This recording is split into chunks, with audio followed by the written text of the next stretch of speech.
লা ইলাহা, লা, একটু ভাই আগে আসেন। লা ইলাহা,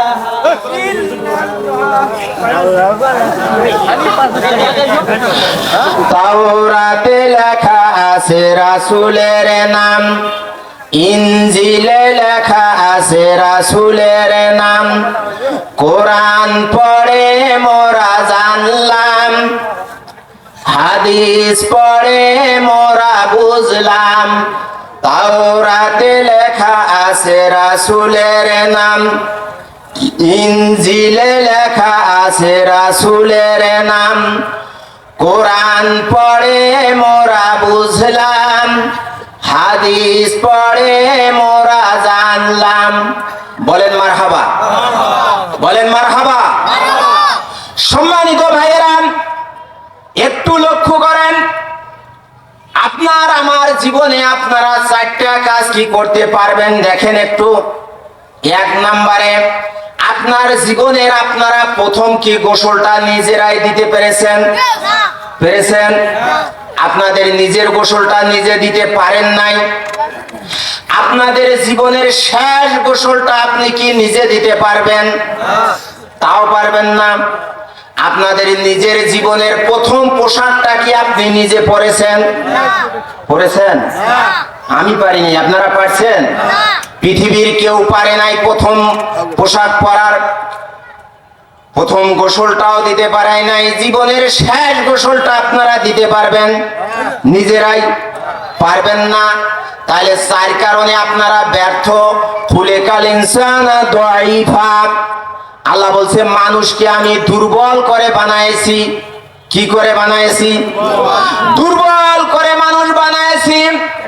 ও মানুষ, প্রথম কাজ পারো না, শেষের কাজও পারবে না, তাহলে মাঝখানে এত লাফালাফি ঝাপাঝাপি কেন?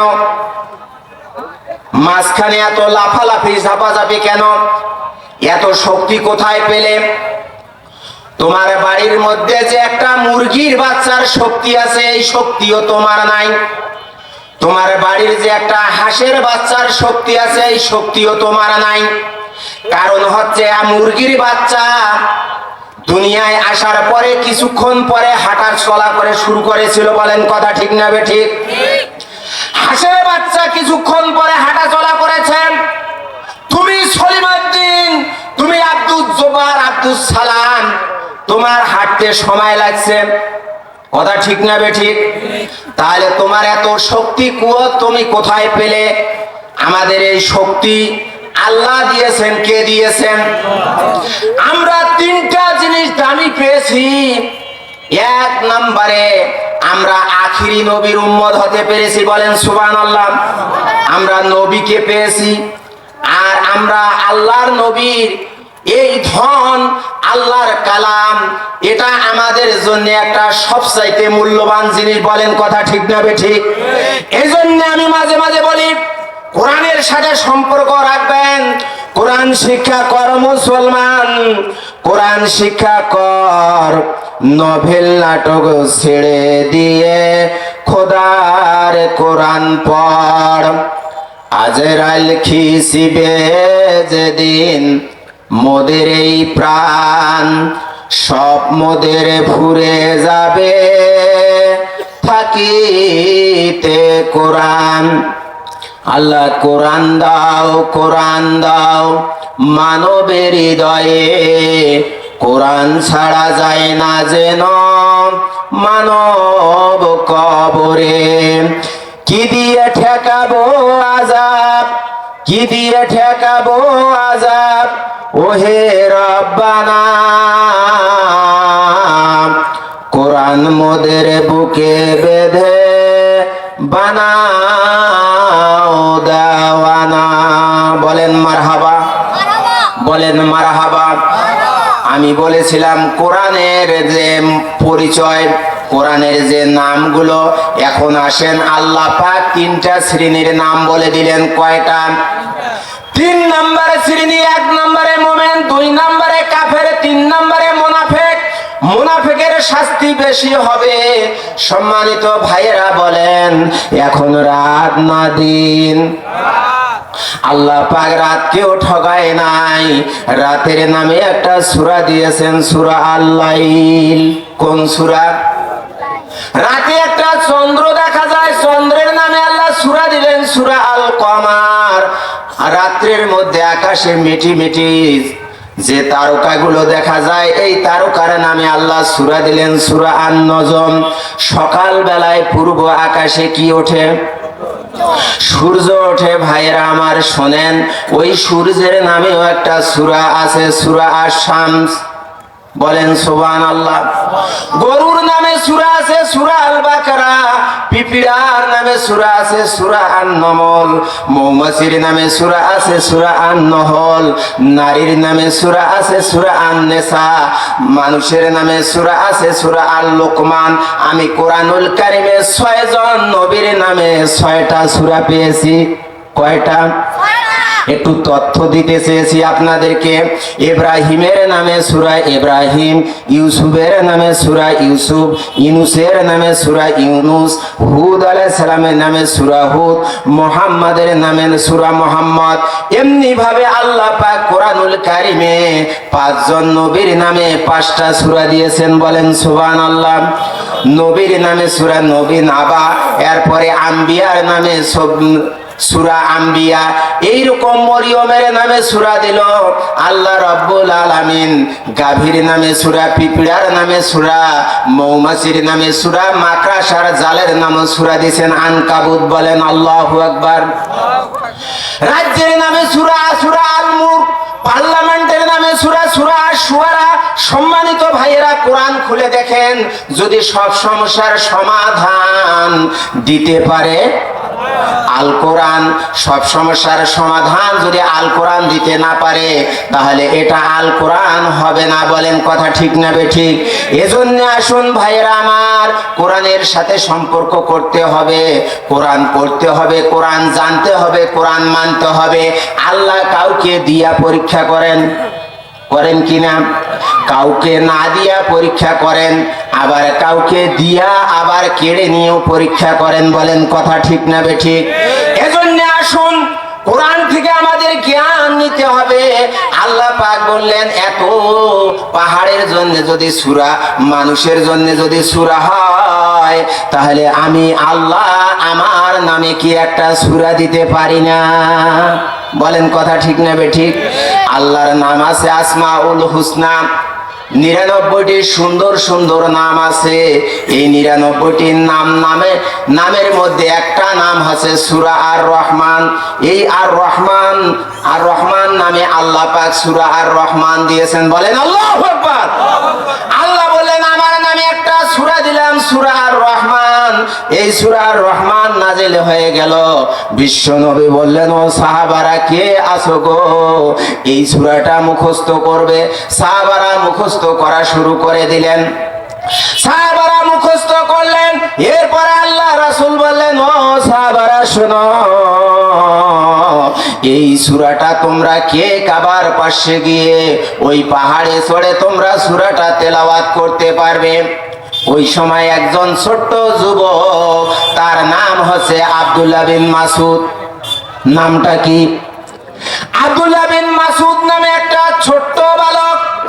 এই বালকটা লাব্বাইক বলে দাঁড়িয়ে গেল, ইয়া রাসূলুল্লাহ, আমি পারবো। আল্লাহ রাসূল ক্বালা রাসূলুল্লাহ সাল্লাল্লাহু আলাইহি ওয়াসাল্লাম, আল্লাহ রাসূল বলেন, ইজলিস ইয়া আব্দুল্লাহ বিন মাসউদ, ও আব্দুল্লাহ বিন মাসউদ তুমি বসে যাও, তুমি ছোট্ট মানুষ বাবা। এরপরে আল্লাহ রাসূল বলেন, কে আছো গো সাহাবারা, এই সূরা আর রহমান গিয়ে তেলাওয়াত করবে। আবার আব্দুল্লাহ বিন মাসউদ দাঁড়িয়ে যায়। এমনি ভাবে রাসূল 3 বার যখন বললেন, 3 বারই আব্দুল্লাহ বিন মাসউদ দাঁড়িয়ে গেলেন। 3 বার আব্দুল্লাহ বিন মাসউদ যখন দাঁড়িয়ে গেলেন, তখন আল্লাহ রাসূল তাকে ইজাজত, তাকে হুকুম দিয়ে দিলেন, অনুমতি দিয়ে দিলেন, যাও যাও বাবা, এই কোরআনের সূরা আর রহমান গিয়ে কাবার পাশে গিয়ে তুমি পাহাড়ে চড়ে তেলাওয়াত করো। আব্দুল্লাহ বিন মাসউদ হাঁটি হাঁটি পা পা করে একটু রওনা দিয়ে কিছু দূর গিয়ে পিছন দিকে তাকিয়ে 2 চোখের নয়ন, 2 চোখে দিয়ে পানি ঝরতেছে তার নয়ন দিয়ে। এখন পানি ঝরে, আব্দুল্লাহ বিন মাসউদ রাসূলের দিকে তাকান, আর টস টস করে যখন পানি পড়ে, আল্লাহ রাসূল বলে, বেটা 3 বার অনুমতি চেয়েছো, তোমাকে দিয়ে দিলাম, এখন কাঁদো কেন? আব্দুল্লাহ বিন মাসউদ বলে, ইয়া রাসূলুল্লাহ, ইয়া হাবিবাল্লাহ, আমি কাঁদি কেন? ওইখানে তেলাওয়াত করতে গিয়ে কাফেররা আমাকে শহীদ করে দিতে পারে, হয়তো আর জীবনে আপনার এই নুরানি চেহারাটা, নূরের চেহারাটা আর হয়তো আমি নাও দেখতে পারি। বলেন কথা ঠিক না বেঠিক? আব্দুল্লাহ বিন মাসউদ চলে গেলেন, কাবার পাশে গিয়ে যখন কোরআন তেলাওয়াত শুরু করলেন, আর রহমান আল্লামাল কোরআন খলাকাল ইনসান, বলেন আল্লাহু আকবার। তেলাওয়াত শুরু হলো আর রহমান সূরা। আব্দুল্লাহ বিন মাসউদকে বন্ধ করার জন্য আশপাশ থেকে ইহুদিরা আসা শুরু করলো। এমন কি আবু জাহেল এসে বলল, আব্দুল্লাহ বিন মাসউদ, তুমি কি এমন শুনাইতেছো আমাদেরকে? তোমার কথাগুলো বন্ধ করো। আব্দুল্লাহ বিন মাসউদ বলে, জীবন দিতে পারি, আল্লাহ রাসূলকে কথা দিয়ে আসছে, আমি আমার এই তেলাওয়াত বন্ধ করব না। বলেন সুবহানাল্লাহ, বলেন সুবহানাল্লাহ। সম্মানিত ভাইয়েরা, আব্দুল্লাহ বিন মাসউদকে লক্ষ্য করে আবু জেহেল এবার রাগান্বিত হয়ে আব্দুল্লাহ বিন মাসউদের কাছে গিয়ে একটা কষি থাপ্পড় মেরে দিল আব্দুল্লাহ বিন মাসউদের গালে। আর আব্দুল্লাহ বিন মাসউদের গালে যখন থাপ্পড়টা দেওয়া হয়, তখন আব্দুল্লাহ বিন মাসউদের কানের তলাটা ফেটে গিয়ে টস টস করে রক্ত ঝরা শুরু করলো। এরপর আব্দুল্লাহ বিন মাসউদ কানে হাত দিয়ে আল্লাহ রাসূলের দিকে দৌড় মারলো। ভাইয়েরা,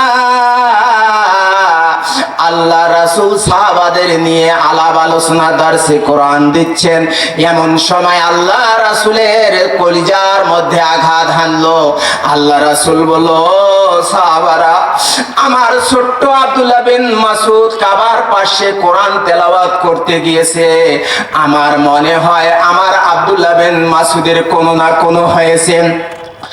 আল্লাহ রাসূল হাঁটি হাঁটি পা পা করে রওনা দিচ্ছে। আব্দুল্লাহ বিন মাসউদ কানে হাত দিয়ে দৌড় মারছে। রাস্তায় এসে আল্লাহ রাসূলের সঙ্গে দেখা হয়ে যায়। আল্লাহ রাসূল বলে, আব্দুল্লাহ বিন মাসউদ,